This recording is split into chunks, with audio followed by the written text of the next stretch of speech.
എല്ലാ പ്രിയപ്പെട്ടവർക്കും ക്രിസ്തുവേശുവിൻ്റെ നിസ്തുല നാമത്തിൽ സ്നേഹവന്ദനം. ഇന്നത്തെ നമ്മുടെ ധ്യാനത്തിനായി 73 സങ്കീർത്തനത്തിൻ്റെ 1 വാക്യം. സങ്കീർത്തനം 73:1. ദൈവം ഇസ്രായേലിന് നിർമ്മല ഹൃദയമുള്ളവർക്ക് തന്നെ നല്ലവനാകുന്നു നിശ്ചയം. കർത്താവിൻ്റെ പരിശുദ്ധ നാമം വാഴ്ത്തപ്പെടട്ടെ. നമ്മുടെ ജീവിതത്തിൽ ചില സംശയങ്ങൾ അനേകർക്കും ഉണ്ടാകുന്നു.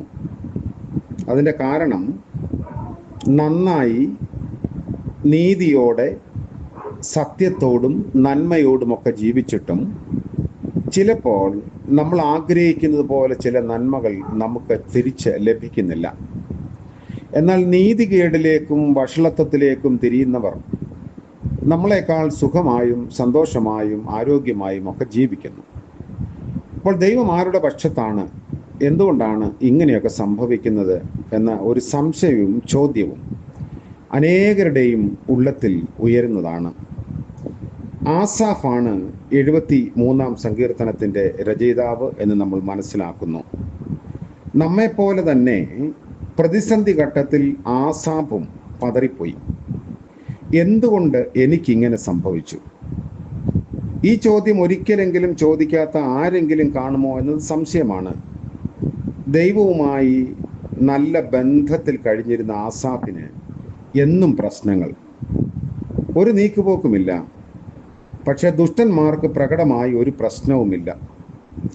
അവർ നിത്യം സുഖം അനുഭവിച്ച് അഹങ്കാരത്തോടുകൂടെ തന്നെ മുൻപോട്ട് പോകുന്നു.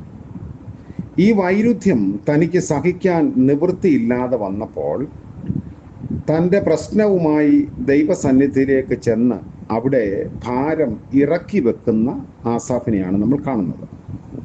അപ്പോഴാണ് ദൈവം അവന് ഒരു പുതിയ ഉൾക്കാഴ്ച കൊടുത്തത്. ദുഷ്ടന്മാരുടെ സൗഖ്യം കണ്ടിട്ട് അവൻ ഹൃദയത്തിൽ വ്യസനിച്ചു, അന്തരംഗത്തിൽ കുത്തുകൊണ്ടു. തന്നെത്താൻ പൊട്ടനും ഒന്നും അറിയാത്തവനും പോലെ ആയിത്തീർന്നു. ഒരു മൃഗത്തെ പോലെ വിവേകശൂന്യനായി തീർന്നു. പക്ഷെ ദൈവം അവനോട് ഇടപെട്ടപ്പോൾ അവന് താനും ദുഷ്ടനും തമ്മിലുള്ള വ്യത്യാസം മനസ്സിലായി. അതായത് ദുഷ്ടന്മാരെ വഴുവഴുപ്പിൽ നിൽക്കുന്നു എന്നതാണ് തിരിച്ചറിവ്. നീതിമാന്മാർ വീഴാതെ വണ്ണം വലം കൈക്ക് പിടിക്കപ്പെട്ടിരിക്കുന്നു. ദുഷ്ടന്മാർ നാശത്തിൽ തള്ളിയിടപ്പെടുന്നു. നീതിമാന്മാർ ആലോചനയാൽ നടത്തപ്പെടുന്നു. ദുഷ്ടന്മാർ ദൈവം ഉണരുമ്പോൾ രൂപത്തെ തുച്ഛീകരിക്കുന്നു. എന്നാൽ നീതിമാന്മാർ മഹത്വത്തിലേക്ക് കൈക്കൊള്ളപ്പെടുന്നു. ദുഷ്ടന്മാർ ക്ഷണത്തിൽ ശൂന്യമായി മെരുൾച്ചകളാൽ മുടിഞ്ഞു പോയിരിക്കുന്നു. നീതിമാന്മാർ ദൈവം എന്നേക്കും ഹൃദയത്തിൻ്റെ പാറയും ഓഹരിയുമാണ് എന്ന തിരിച്ചറിവിലേക്ക് വരുന്നു. ആസാഫിൻ്റെ ജീവിതത്തിൽ ഉയർന്ന സംശയങ്ങൾക്ക് ദൈവം നൽകിയ ആലോചനയാണ് 73 സങ്കീർത്തനത്തിൽ തുടർന്ന് നമ്മൾ കാണുന്നത്. ഈ വ്യത്യാസം വളരെ വ്യക്തവും തീർച്ചയുള്ളതുമാണ്. ഈ കാഴ്ചപ്പാട് ലഭിച്ചപ്പോൾ തൻ്റെ ദുഃഖമെല്ലാം തീർന്നു. അതുമാത്രമല്ല, തൻ്റെ ഭാഗ്യാവസ്ഥയോർത്ത് സന്തോഷിക്കുകയും ചെയ്യുന്നു. നമ്മളും ഒരു പക്ഷേ ഇങ്ങനെയൊക്കെ ആവാം. നമ്മൾ പ്രതീക്ഷിക്കുന്ന ചില കാര്യങ്ങൾ നടക്കാതെ പോവുകയും നമ്മുടെ നീതിക്ക് തക്കവണ്ണം നമുക്ക് പ്രതിഫലം ലഭിക്കാതെ പോകുന്നു. മറ്റുള്ളവരുടെ പ്രചോദനവും അതുപോലെ തന്നെ ശ്ലാഘ്യവും ഒന്നും ലഭിക്കാതെയൊക്കെ പോകുമ്പോൾ മനസ്സ് മുരടിച്ചും സങ്കടപ്പെട്ടുമൊക്കെ പോകാനുള്ള സാധ്യതയുണ്ട്.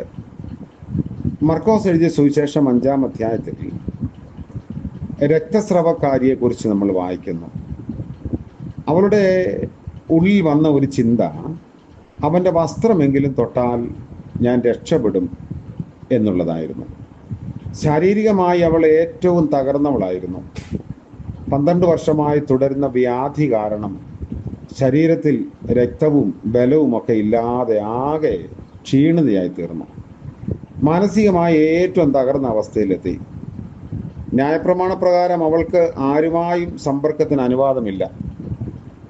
സമൂഹത്തിൽ നിന്നും മാറ്റി നിർത്തപ്പെട്ട് 12 വർഷമായി ഏതാണ്ട് ഒറ്റപ്പെട്ട അവസ്ഥയിലായി. മുതൽ മുഴുവനും വൈദ്യന്മാർക്ക് കൊടുത്ത് ഒരു വിടുതലുമില്ലാതെ സാമ്പത്തികമായും അവൾ തകർന്ന അവസ്ഥയിലേക്ക് വീണു. അവൾ യേശുവിനെ കുറിച്ച് കേട്ടപ്പോൾ സ്വയം പറഞ്ഞത് ഇങ്ങനെയാണ്: യേശുവിൻ്റെ വസ്ത്രമെങ്കിലും തൊട്ടാൽ രക്ഷപ്പെടും. അത് തൻ്റെ ഉള്ളം തന്നോട് മന്ത്രിക്കുന്നതാണ്. അങ്ങനെയാണ് യേശു അറിയാതെ യേശുവിൻ്റെ വസ്ത്രത്തിൽ അവൾ തൊടാൻ തീരുമാനിക്കുന്നത്. എന്നാൽ ദൈവം അവളുടെ വിശ്വാസത്തെ മാനിച്ചു. അവൾക്ക് സൗഖ്യം ലഭിച്ചു. അനേകർ ആൾക്കൂട്ടത്തിൽ യേശുവിനെ തൊട്ട് ഉരുമിപ്പോയി. പക്ഷെ വിശ്വാസത്തോടെ മനഃപൂർവ്വമായി കർത്താവിൻ്റെ വസ്ത്രത്തിൻ്റെ തൊങ്ങൽ തൊട്ടവൾക്ക് മാത്രമാണ് സൗഖ്യം ലഭിക്കുന്നത്. അപ്പോൾ നമ്മുടെ തകർന്ന അവസ്ഥകളിലും അനുഭവങ്ങളിലും സംശയങ്ങളിലും മനഃപൂർവ്വമായി കർത്താവിനെ സ്പർശിക്കാൻ, അല്ലെങ്കിൽ കർത്താവിൻ്റെ അനുഭവങ്ങളിലൂടെ കടന്നു പോകാൻ നമ്മൾ തയ്യാറാകുന്നുവെങ്കിൽ, പൂർണ്ണമായ വിശ്വാസത്തോടെ വിധേയപ്പെടുന്നുവെങ്കിൽ നമുക്ക് ഒരു ഉത്തരം ലഭിക്കുമെന്ന് ഈ വേദഭാഗം ഓർമ്മിപ്പിക്കുന്നു. ഈ ഭാഗങ്ങളിലെല്ലാം തെളിഞ്ഞു കാണുന്ന വാസ്തവം, ദൈവാനുഗ്രഹം തനിയേ വരുന്നു എന്ന് കരുതാതെ അത് ഏറ്റെടുക്കാനുള്ള ഒരു അന്തരീക്ഷം ജീവിതത്തിൽ ഉണ്ടാക്കിയെടുക്കണമെന്നതാണ്. എത്ര പ്രതികൂലമായ സാഹചര്യങ്ങളാണെങ്കിലും ദൈവത്തിലുള്ള വിശ്വാസത്തിൽ ആശ്രയിച്ച് സ്വയം ബലപ്പെടുത്തി സ്തുതിച്ച് അനുഗ്രഹത്തിൻ്റെ വാക്കുകൾ സ്വയം ഏറ്റുപറഞ്ഞ് നമുക്ക് ദൈവിക അനുഗ്രഹം പ്രാപിക്കാൻ സാധിക്കും. കർത്താവ് നമ്മളെ അനുഗ്രഹിക്കട്ടെ.